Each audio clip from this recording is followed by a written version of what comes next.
latina obrera, ¿por qué no lo haces? El yanqui teme a la revolución. El yanqui teme grito, Yankee go home, Yankee go home, Yankee go home, Yankee go home. Bienvenidos al podcast número 17 de la Hora de los Trabajadores, el programa de la Central Bolivariana Socialista de Trabajadores.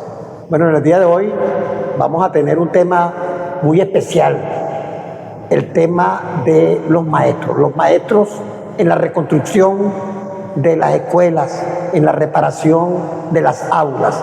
Nos acompaña Orlando Pérez, que además de ser presidente de SINAFUN, también es vicepresidente de la Central Bolivariana Socialista de Trabajadores. Bueno, hemos quedado muy impresionados por ese planteamiento de SINAFUN, que es incorporándose a la atención de las escuelas. Me parece importante, una nueva manera de hacer política de la solidaridad. ¿En qué consiste eso, mi estimado Orlando? No, un saludo a los usuarios y usuarias de este programa comunicacional que adelanta la Central Bolivariana Socialista de Trabajadores. SINAFUN es una organización sindical popular construida en la Revolución Bolivariana. Pertenece a la Central Bolivariana Socialista de Trabajadores y por ende contribuye con su participación, como la convocatoria que hizo la presidenta encargada Delcy Rodríguez. No es solamente a las comunidades, no es solamente a la Unión Cívico-Militar a través de la Bricomil.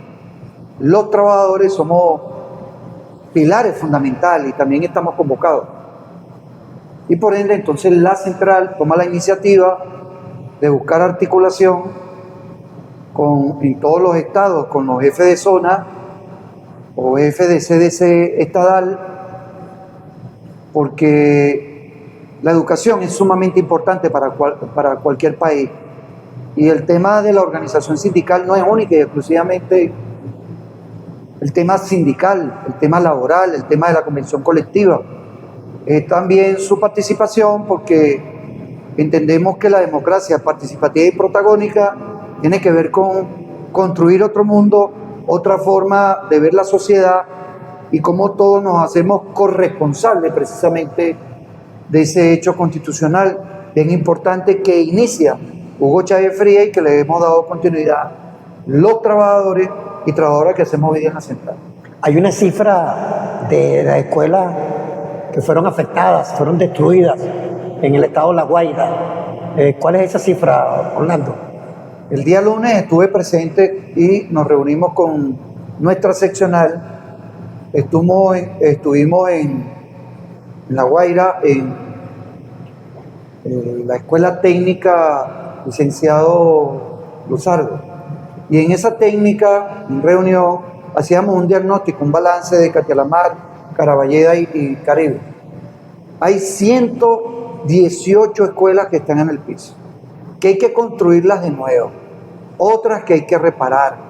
Hay casi 150 trabajadores del Estado hasta ahora que fallecieron en el doble terremoto, por lo cual es necesario crear un conjunto de políticas importante para la atención de la matrícula del estado de La Guaira.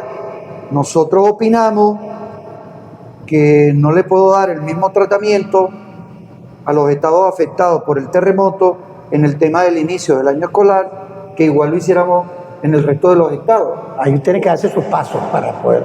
Por eso hacemos un llamado al Ministerio de Educación. Es necesario reunir antes del inicio del año escolar a obreros, administrativos y docentes, comunidades educativas, para darle organicidad a ese accionar correcto que nuestra presidenta ha planteado, de cómo el renacer de La Guaira, la reconstrucción de ese estado debe ir acompañado de todos aquellos que tenemos la voluntad de asistir, a proponer, a ayudar para que se logre la normalidad del estado de La Guaira. Para La Guaira entonces habría como 3 acciones. la construcción, la reconstrucción de escuelas destruidas, la reparación con algunos daños y la contratación de profesores, porque esa cantidad de fallecidos necesita entonces nuevos profesores, empleados, obreros. Nosotros creemos que eso debe hacerse. Vi por allí unas declaraciones donde van a unificar horario. Recuerden que las jornadas de nosotros son variables. Hay jornadas a medio tiempo en escuela, doble turno, pero por ejemplo las técnicas no pueden tener doble turno. Tienen otro formato, igual que los liceos. Pero me imagino que ya el compatriota Daniel González, jefe de zona del estado de La Guaira, está montado eso con sus directores, con los supervisores, pero sobre todo debe hacerlo con los maestros, con los obreros y administrativos que hacen vida en estos planteles. Hay que recordar que muchos están en los refugios, otros se fueron del estado para estar con sus familiares y otros fallecieron. Entonces es necesario de verdad revisar la matrícula, la nómina. Y mira, y desde esta organización sindical estamos dispuestos a dar un paso adelante para apoyarlo en todo lo que se pueda en el Estado, inclusive con los compatriotas que son jubilados. También podríamos nosotros acompañarlos, a convocarlos, a ayudar, a auxiliarlos. También en Falcón, en Yaracuy, en el estado de Aragua. O sea que SINAFUN se pone voluntariamente de cuerpo presente para darle todo el apoyo a nuestro gobierno nacional en el inicio del año escolar. ¿En qué consiste ese trabajo de los maestros y de los empleados administrativos y de los obreros del Ministerio de Educación para ayudar a reconstruir? ¿En qué consiste ese trabajo? Fíjate, desde el COVID, Aristóbulo Isturi, el maestro de maestros, fue construyendo en la rehabilitación de los planteles un formato donde trabajadores, comunidades, estudiantes, porque aquí hay que decir que la familia y la escuela no pueden estar divorciados. La familia y la escuela deben estar totalmente unidos. Y los que hacemos vida en los planteles no solamente somos los educadores y educadoras, está el personal administrativo que coayuda en toda la acción administrativa que tiene que ver con el accionar desde el punto de vista docente. Está el obrero que cumple también su rol, su papel allí. Están los consejos comunales, está el movimiento estudiantil de cada plantel, padres y representantes que hacen vida en la comunidad educativa. Entonces, todo ese cuerpo colegiado que está allí debe cooperar en que se restituya la normalidad escolar en el próximo mes de septiembre. Todos debemos ayudar. SINAFUN tiene comisiones en todos los estados y va a articular con los jefes de zona, supervisores y directores para darle el apoyo que sea necesario. Yo me imagino algo así como se reúnen los maestros, los empleados, los obreros, la comunidad, los representantes y bueno, a pintar la escuela, a repararle fallas, algo así. Hacer trabajo voluntario. Es trabajo voluntario, no es trabajo obligatorio. Hay directores y supervisores que asumen la tarea. Estamos en plenas vacaciones. Claro, hay una situación excepcional. Por eso hay que convocar al venezolano, a la venezolana, que apoye, que ayude. Es más sencillo ganarse a la gente y hay que abrir espacios de diálogo. El Ministerio del Poder Popular para la Educación tiene la nómina mayor de este país. Éramos 1.300.000 antes de que llegara el ministro actual. Hoy son 900.000. Allí hay un problema que es necesario atender a los trabajadores y trabajadoras de la educación, epicentro y que transversaliza cualquier accionar económico, cultural, de información, de formación, de salud al ciudadano y a la ciudadana que estamos formando. Sí, por eso es necesario la inversión en educación, es necesario abrir el debate, hay que transformar el currículo y los planes de estudio de la educación de este país. Bien, entonces me parece extraordinario que un sindicato se plantee con sus afiliados ayudar a la recuperación de la estructura de la escuela, a estar pendiente de la situación de los maestros y los empleados. Me parece una manera nueva de hacer política. Eso se extiende a otros sindicatos, porque no solamente serían los maestros, otros trabajadores también podrían trabajar. Vamos a conversar de eso luego de la pausa.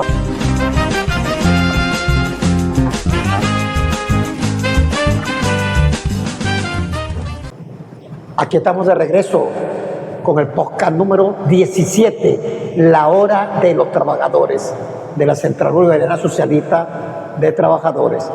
Y bueno, queremos recordar que este podcast sale gracias a la colaboración de la Federación de Trabajadores de las Telecomunicaciones, también de la Federación de Trabajadores del Petróleo, la Federación de Trabajadores de Universitarios y del Sindicato de INAFUN, del cual tenemos a su presidente aquí.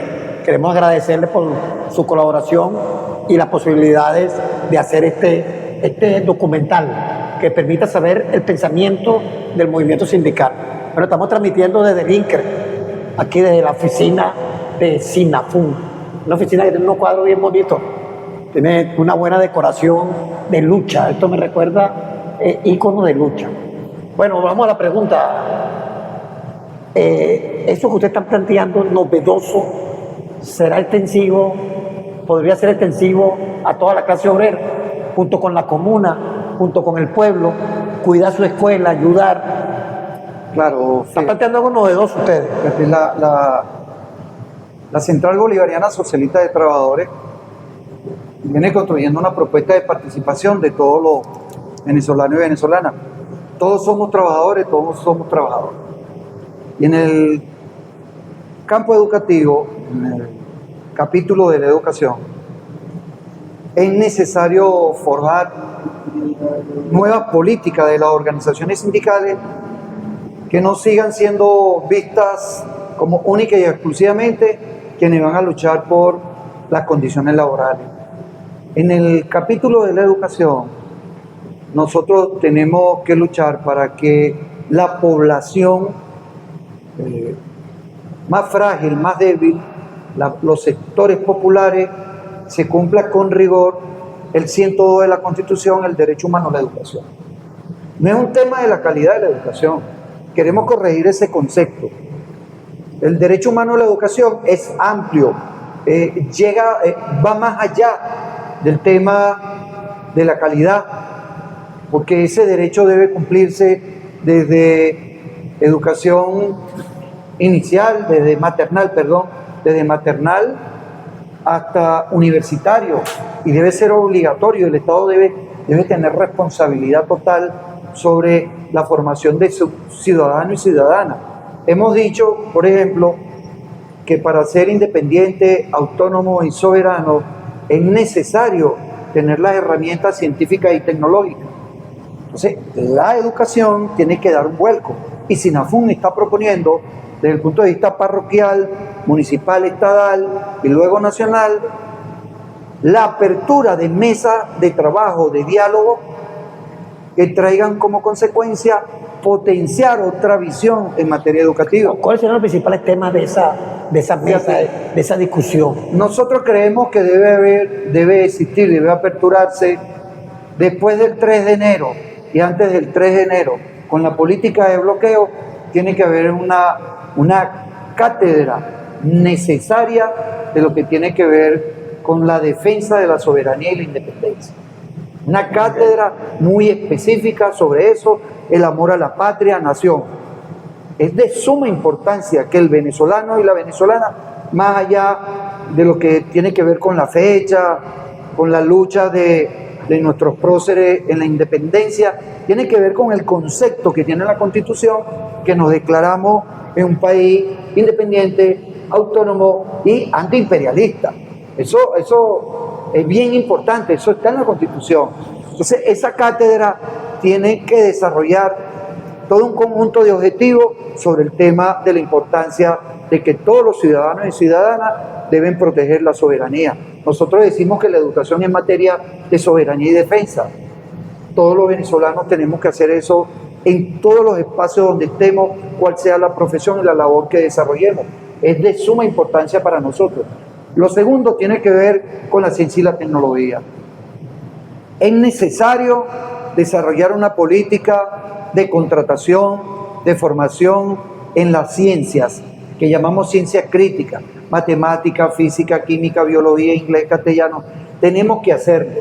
Y en el caso de desarrollar, no técnica, sino que toda la educación media debe ser dirigida por nuestro gobierno en una transformación de los planes de estudio hacia áreas estratégicas como es petróleo, petroquímica, electricidad, telecomunicaciones, empresas básicas, la industria de los alimentos. O sea, hay un conjunto de áreas que ya nosotros debemos desprendernos de cómo el país única y exclusivamente tiene la visión de que las divisas deben entrar por el petróleo. Lo decía nuestro presidente Nicolás Maduro, presidente legítimo. La diversificación de la economía tiene que ir de la mano con la construcción de una propuesta educativa que traiga como objetivo central la construcción de la diversificación del sujeto que va a trabajar en áreas que necesitamos y que son prioritarias. Tú planteas como dos cuestiones. La cátedra me la imagino toda la comunidad haciendo debate, conociendo. Y lo otro es para el desarrollo tecnológico, para poder impulsar la economía, para poder impulsar técnicas que permitan atender las necesidades del pueblo. Son dos vertientes de esa educación que tú planteas. Claro, pero hay una que hay que plantear que tiene que ver con la inversión en educación. ¿Qué es inversión? ¿Cómo será inversión? Infraestructura, los maestros. En primer término, debes tener y resguardar al sujeto de transformación de la educación, que es el maestro y la maestra. Y tiene que comenzar... Protegerlo, por ejemplo. Tiene que comenzar por la parte laboral. Debes darle estabilidad laboral, ahorita no la tenemos. No tenemos la estabilidad laboral. Entonces, migran. Si aquí la oposición y el chantaje del país injerencista norteamericano desde el 2015 logró que un conjunto de venezolanos migraran a otros países ofreciéndole lo que esos países primero no tienen y segundo ya vemos lo que Trump está haciendo con todos los migrantes. También hubo una crisis de opinión para fomentar la migración. Claro. Basada en mentiras también. Claro. Y como parte de la estrategia de quebrar la revolución bolivariana. Y los maestros y docentes universitarios no escapamos a ello. Entonces, hay un conjunto de talentos que se perdieron, que se fueron, que migraron a otras áreas económicas. Y por eso nosotros decimos que tiene que haber áreas de formación. Por ejemplo, no hay quien incentive en bachillerato. Yo el año pasado, de manera voluntaria, di clase en el Guzmán Blanco. No hay quien incentive en bachillerato la formación de docentes, de pedagogos. Entonces, en las escuelas de educación de las universidades y en el pedagógico de Caracas, que tenemos aquí enfrente, las aulas en el área de matemática, de física, de química, están prácticamente vacías. Hay 5, 3, 4 estudiantes para áreas críticas, para estudiar docencia. Entonces, no es una carrera o no es una profesión que está vista como una profesión importante y de estabilidad que puede darle seguridad a un trabajador y a su familia.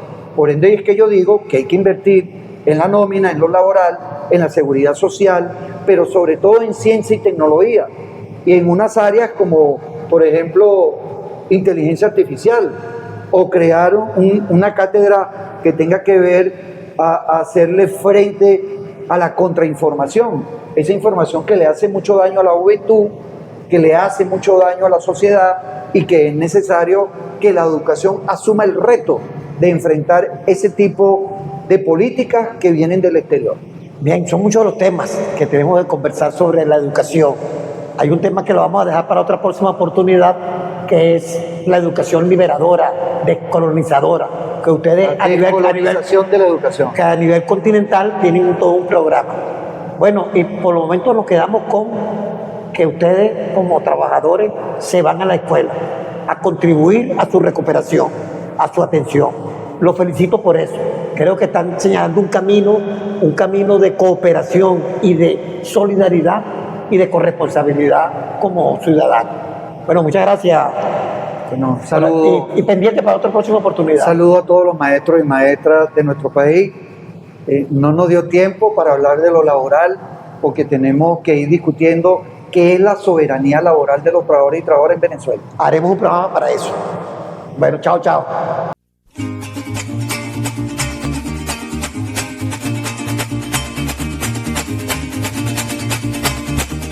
El yanqui teme que tú te levantes, América Latina obrera, ¿por qué no lo haces? El yanqui teme a la revolución, el yanqui teme grito, Yankee go home, Yankee go home, Yankee go home.